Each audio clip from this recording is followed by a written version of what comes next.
All right. Hello, Zoe. How are you today? I'm okay. Good to see you again. Yeah.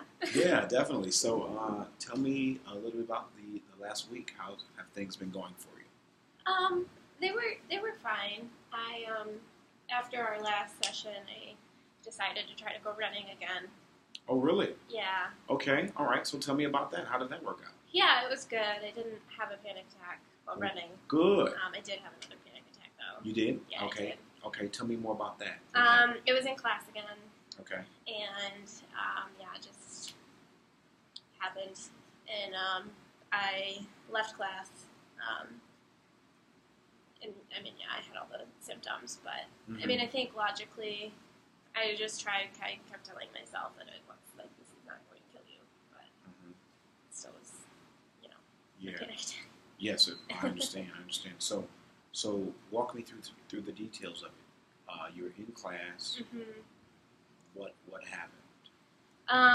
I just kind of felt I started getting really hot, and then like all the symptoms came. It was like my heart started going crazy again, and it then I felt like I couldn't breathe again. And I left actually as soon as I started feeling hot because I kind of like just could tell Yeah. it was coming.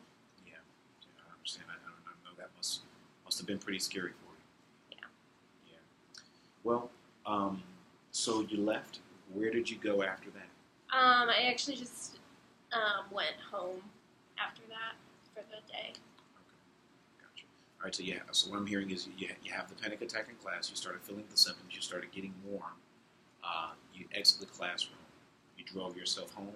No, I walked. You walked. You walked home, and then you just kind of retired for the day. Yeah. Gotcha. Okay. All right. Now, have you had any others since then? No, just that one. Just that one. Okay. So when you went home and you relaxed, what was your state of mind? What were you thinking? How were you operating? I mean, I just felt kind of like safer at home at that moment, more comfortable. Okay. And I'm assuming you told your husband about the matter. Yeah. Okay. And how did he react to that? I mean,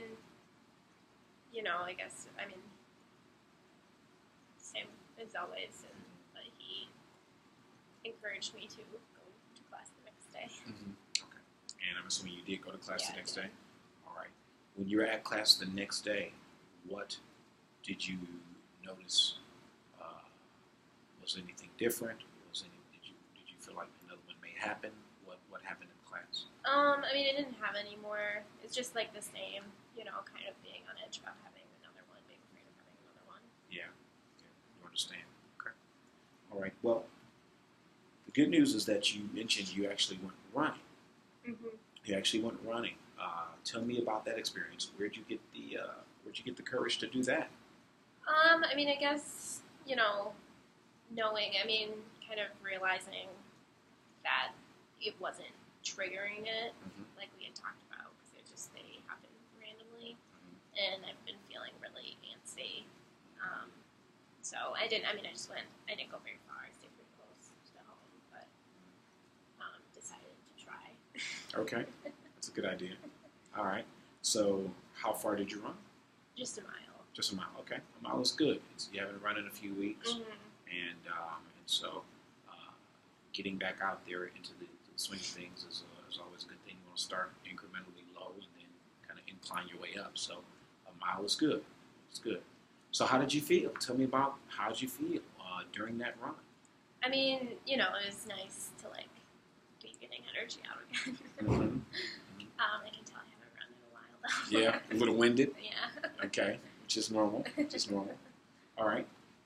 So, did you notice any sort of symptoms of a panic attack beginning to approach? Not while I was running. All right. No. Good. That's really good. I mean, it was kind of like, in the back of my mind the whole time, but it didn't happen, so. Okay, good. All right, now, how have you been sleeping? Remember one panic attack took place while you were asleep, and you mentioned to me last week that your sleeping pattern was a bit intermittent. Mm-hmm. How are you sleeping now? I mean, I think, because it's like the end of the semester now, with exams and stuff coming up, I probably been not sleeping great just because I've got all this stuff I have to do. Mm-hmm. But I don't like that's more, I think, just school stress. Mm-hmm. Gotcha. So, on an average, a nightly average, what would you say is your sleep duration? In terms of hours? Probably like 4 to 5. You've been sleeping about 4 to 5 hours. Mm-hmm. And you would relate that primarily to the workload of school and with finals approaching, and not at all with the panic disorder? I mean, I guess maybe it's a mixture. I think the school stress has made it more intense. Maybe like worse than before, but I mean that is still there. Yeah, definitely. All right, well, that's all very, very helpful information, and the good news is that one of the things that I was going to try to intervene and implement today was some different techniques that we can do to combat the ideas of the panic disorder coming back again. And from our research, scientists and social scientists and psychologists, what we've determined collectively is that by and large, panic disorder symptoms are things that primarily have a psychological root, and that is something that we can combat psychologically, meaning that we can begin to treat the ideas and concepts of another panic disorder happening by doing things that help us face our fears. So, for instance, the jogging, the running, was one of the techniques that I was going to have you to ask you, would you be comfortable in doing, so that you could begin to recognize how healthy and how safe it was to resume running. But that's a technique that we can forego because you've already done that. So you're a step ahead in our intervention process. And so that's a stroke of genius for sure. Well, So, I think it's since we talked about it in the last session. Absolutely. So it was good of you to do that. We did speak about it last session, and you took it on yourself to go out and run, and that was very brave of you. So good job there. So even in that, let's look at that psychologically. At first, you were very afraid. You're very fearful of running because you thought that exercise might incite another panic attack. Your trial and error proved that was not the case. That you went out, you ran, you got an exercise in, you got a good workout, and you did not have an attack. So that's a step in the right direction. So what we now know is, through that experiment, that running and exercise is not a risk for you. It's not a risk. And what's going to help you build more confidence in that is the fact that you would keep doing it, that you would continue to do it. What are your thoughts on that? How do you feel about that? Yeah, I mean, it makes sense. And I know, part of, too, because I had been talking to my husband about our last session, and he really, encouraged me to go running. Which was part of it, for sure. But, I understand that idea. Good. So your husband is also apparently a partner clinician with me because he is encouraging you to do. Well, and I think I've been, just real kind of. When you run so regularly, think it was starting to really affect my mood and just how I felt about myself and everything. Okay. So it had some implications on your self-esteem and just the way your spirit is operating and what kind of spirit you were in. Yeah, just kind of was starting to feel gross. Why did you feel that? Well, if I'm not running, then you don't. probably like the endorphins or something. Yeah, something like that. Okay. Yeah, definitely. All right. So your husband, considering that he recommended that it might be a good idea to run as well, was he interested in running with you? Yeah, he did actually. Okay. Because that's the only way I would go. Because I was, if I had another panic attack. Yeah. I didn't want to be alone. Good. Well, that's good. I'm happy that he was able to provide that security for you. All right.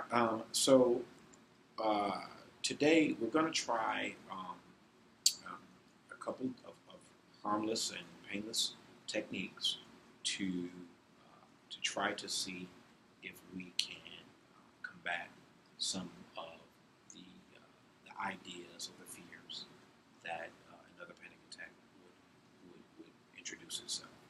Before we do that, though, I want to just give you a little bit of a psychoeducation on the actual disorder and what the DSM-5 calls for in terms of its descriptions, its qualifiers, so that you can be educated and you can have a leg up on the symptoms, knowing that being educated on the matter, knowing that these are things that are commonplace to people who have this disorder. It's something that's been researched. It's something that's you're not alone. This is not something that's just impossibly unique to you. Okay. All right. So I'm going to just give you a little bit of information on the disorder, and one of the things that the DSM-5, which again, like I mentioned, is like the Bible of psychology. It calls for 11 somatic symptoms for the disorder, and one of the 11 is increased heart rate. All right, which is what we understand that you had. Yeah. Shortness of breath, we talked about that. Chest pain, you didn't really have a whole lot of that, but every now and again you did describe some discomfort in your chest. Yeah. Choking sensation, that wasn't you. Trembling and sweating, yes, definitely. Nausea, dizziness, you didn't really speak to too much of that. Numbness and tingling, you didn't really go through that. Hot flashes or chills, most certainly. That's something that you outlined. And depersonalization is not what we covered in your description. Two cognitive symptoms is a fear of dying, which definitely you indicated, and a fear of losing control, which was certainly relative to that as well. So defined by 4 or more of those 13 symptoms is a classification of panic disorder. Oh, okay. So we definitely qualified for at least 4 of those, and so I think it's safe to assume that we need to treat your symptoms and what you're experiencing through what the DSM-5 suggests treatment for, based on these symptoms. Okay. All right. So agoraphobia is it's an anxiety about being in situations related to perceived inability to escape or get help if a panic attack occurs. So an agoraphobic instance would be being afraid to run if there's nobody around to help you, or being able to escape that situation because there's apparently no exit strategy available.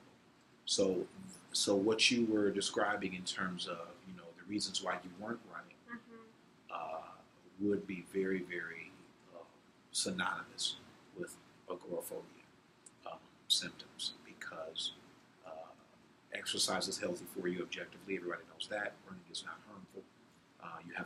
You're physically healthy. You're physically in good condition, and so So to have a phobia about doing that, doing something that's physically healthy for your body, would be a classification of agoraphobia, which is why you didn't feel too comfortable with running unless your husband was there for an insurance policy. Yeah. All right. So so that's one thing that I want to make you aware of. Some of the core patterns in panic disorder: fears of symptoms of anxiety, or risk for onset panic attacks. So more panic attacks coming. We talked about your fears with that. Risk for biological provocation of panic. So that is, suggesting or believing that there's something biologically stimulating these attacks. That there's something inherently in you that you can't get out, and that's making that happen. So you didn't specifically explain that that's what you were necessarily feeling. But this is just an education on it. And risk for panic attack disorder, or risk for panic attack disorder relapse. So going back into them after you've had a period of time where you haven't had any. Oh, okay. And so, does that make sense? Yeah. Yeah. So, all right. All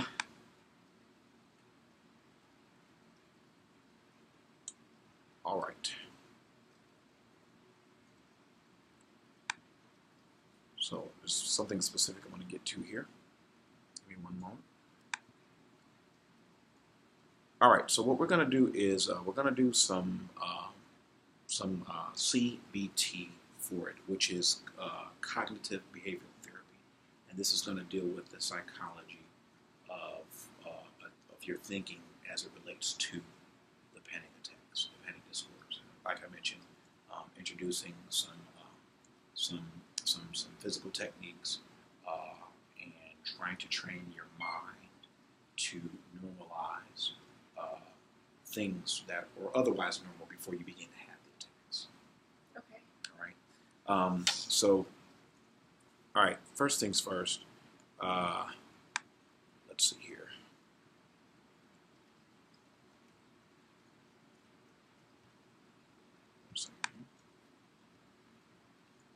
18 there. It's coming up. All right. So we're gonna try a few different exercises to see if we could simulate any sort of fear or approach of panic disorder happening. Okay. All right. So our first exercise is head rolling, and this essentially is if there's anything on here that you feel like you can't do right now or that you're uncomfortable with, just let me know, and then we can forego that and move on to the next one. But we've got just a couple of things that we will try to do to see if we can kind of simulate an apparent attack, and then we will talk through that. We'll control it. Okay. All right. Are you comfortable with that? I suppose. Okay. All right. At any point in time, if you're not comfortable with something, just let me know. Okay. This is completely harmless. You're in a safe space. It's just you and I. I won't let anything happen to you. So we've got reinforcement personnel outside here. So if we need to get anybody in here to take care of you, then we are prepared to do that. All right. All right. So the first thing we want to try is head rolling, and what I want you to do for about 15 seconds, just close your eyes and just begin to roll your head in a 360 degree circle. Yeah, just very slowly, 360. Just go round and round just for about another 10 seconds. All right. Perfect. All right, now stop. All right, how do you feel? I feel fine. Okay. I mean, I can see how you get dizzy, but... Yeah. All right. So it can bring on some dizziness if you continue to keep that up for extended periods of time. But you feel fine. Yeah. All right. I guess I don't really feel dizzy during my... I guess, yeah. Okay. Do you feel dizzy at all now? No? All right. All right, so we're going to try it one more time. Just 15 seconds. Close our eyes, and we 360-degree motion. Now, very slowly, very simple, right, and stop. All right, how are we feeling? Much the same? All right, no dizziness, all right, no hot flashes, all right, anxiety levels pretty low. Good. All right, so that's good. All right, now, what we're going to do now is a hyperventilation technique. All right, so essentially what I want you to do is I want you to take deep breaths in, deep breath out.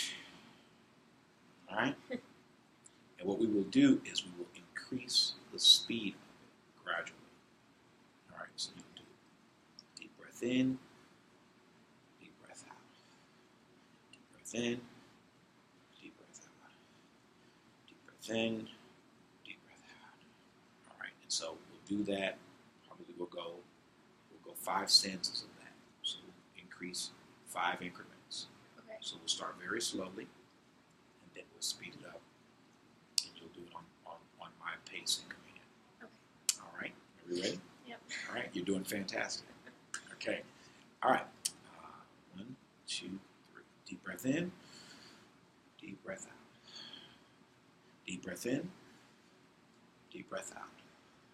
Deep breath in. Deep breath out. Deep breath in. Deep breath out. Deep breath in. Deep breath out. All right. Regular breathing. Close your eyes. Breathe easily. How do you feel? A little bit more anxious than last time. It's a little bit more anxious, okay? All right. Explain to me physically. Are you experiencing anything?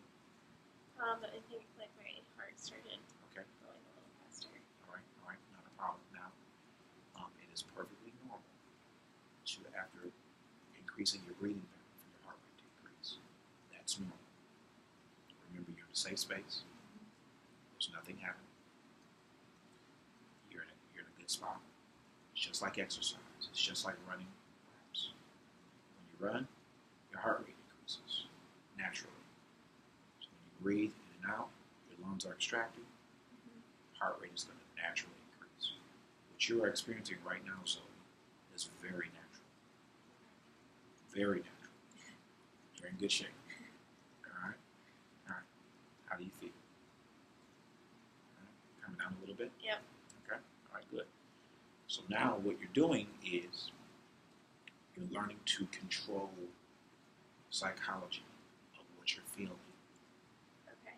And you're keeping that in check to prevent anything physical overtaking you. So there is no physical overtaking taking place because what you're experiencing in your breathing pattern is very normal. Okay. Right? So it's okay for the heart rate to increase at times, especially, of course, when you're doing things like exercising or breathing hard or whatever the case may be. So very, very normal. So what we'll do is we'll try it on a slower pace this time. We'll do our hyperventilation technique once again. Try it on a slower pace so that we won't increase the heart rate as fast. But I do want you to have just a little bit of a race so that you can get familiar and comfortable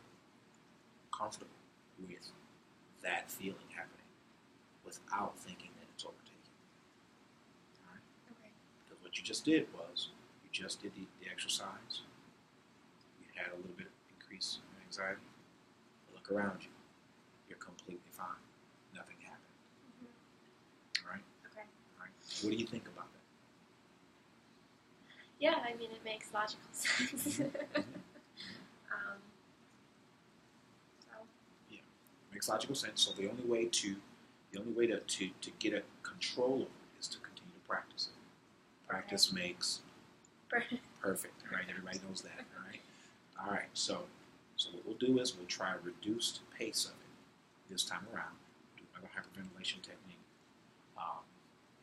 and then I want you to try to demonstrate control over that. Feeling the increase in heart rate, but yet plateauing and staying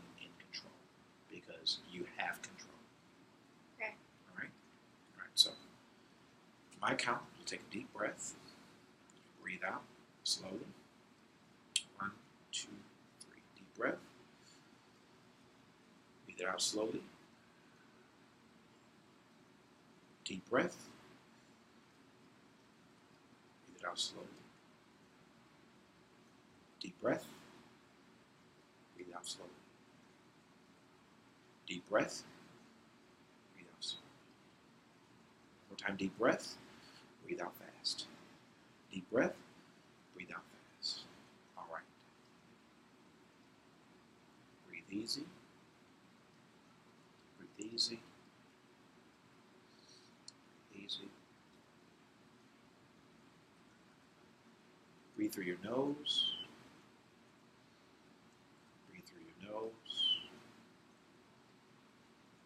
Breathe through your nose. All right. How do you feel? Better than the last time. Okay. A little better than the last time? Mm-hmm. All right. All right. Now, what did you experience in comparison to the last time? My heart rate increased a little bit, but I guess too it wasn't as fast. But I was mentally reminding myself that it was normal. Good. That's good. That's good. All right. Trying to. All right. And the fact that it was normal was a good thing to remind yourself of, because it was very normal. You increased your heart rate, but you did so with control. And that's the psychology that we want to begin to introduce, is that you are in control. Nothing metaphysical, nothing external is controlling you. Okay. You are in control of you. And you control your levels, you control your anxiety. You are monitoring that and managing that of what you realize psychologically. All right? Okay. Now, I'm going to try one more procedure, and it's called mirroring effect. All right. So this is a little less physically exerting. So I'm going to take it easy on you. All right, and this is just a concentration technique that sometimes can introduce dizziness, so wanting you to get familiar with the potential of that happening, we're going to introduce a technique that would simulate that.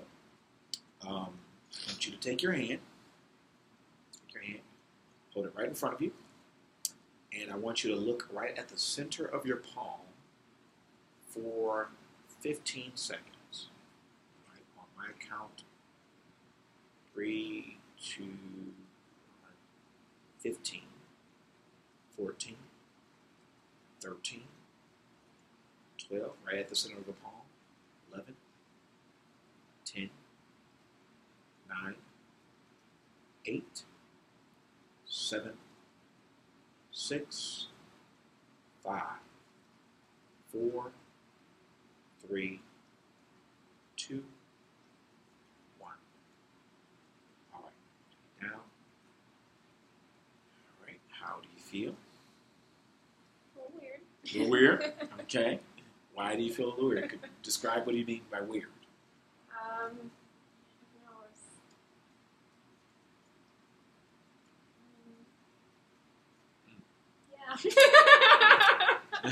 All right. Good talk. No. All right. All right. So. All right. So. Sorry.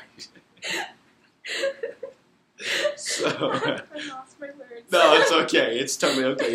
It's totally okay. All right. So let's regroup. I think I started almost feeling a little hot or. A little hot. I don't know. Okay. All right. So maybe a little warm. Did you feel it? Okay. All right. Did you feel anything else? No, just very focused on my hand. Okay. Good. That's okay. It's a very, very rudimentary technique. Almost embarrassing.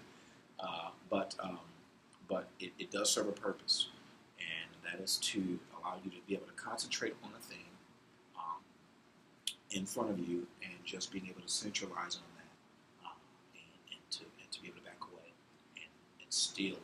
perceive a stable environment.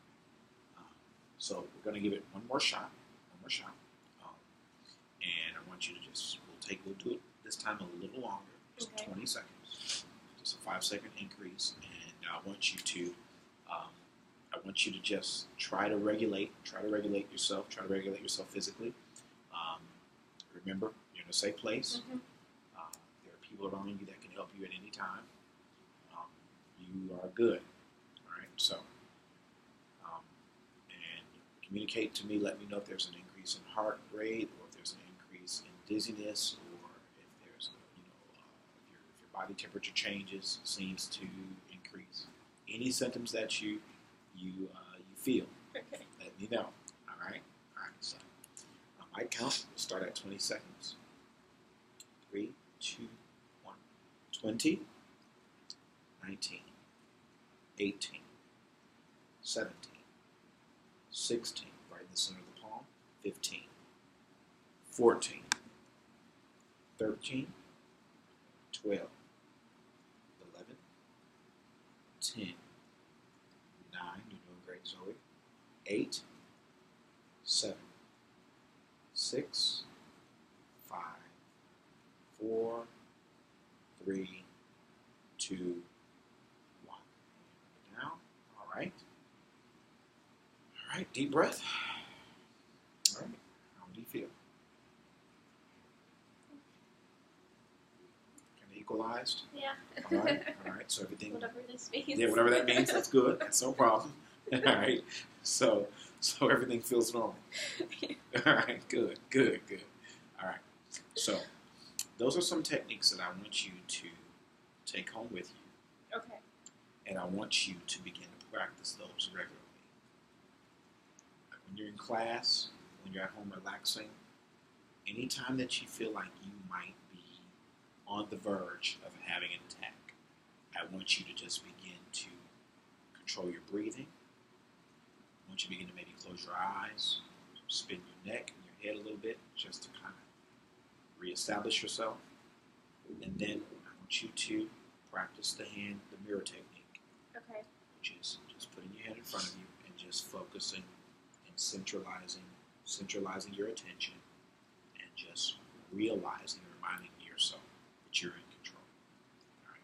Now, again, simple techniques. Mm-hmm. They seem very rudimentary, Mm-hmm. but they are very, very effective in reaffirming that which is normal. All right. So we just did some things that were a little weird, as you described. But if you look around, you didn't have an attack. This is true. How do you feel about that? What ideas come to mind after those exercises? I mean, I guess having more, recognizing the physical symptoms as normal things that happen. Mm-hmm. So, yeah. Mm-hmm. Absolutely. I'm glad I didn't have a panic attack. Yes, you did not have a panic attack, and you did a wonderful job in not doing so. All right. So, do you have any questions for me regarding the techniques that we used, or the information that we went over, the psychoeducation? How are you feeling right now about this entire session and our time together so far? I mean, I think it's helpful. It'll be helpful. These techniques work. Yes, definitely. All right, good. Well, what I'm going to do is I'm going to let you go early today. So I want you to continue to exercise those techniques, utilize those exercises, and continue to remind yourself to the point that you are absolutely convinced that you have control over your environment. That nothing's going to happen to you. Death is not imminent for you. All right, so you're not going anywhere.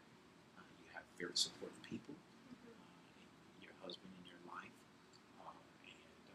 and continue, please, to run. That exercise is going to really put you it's going to give you an opportunity to overcome that fear of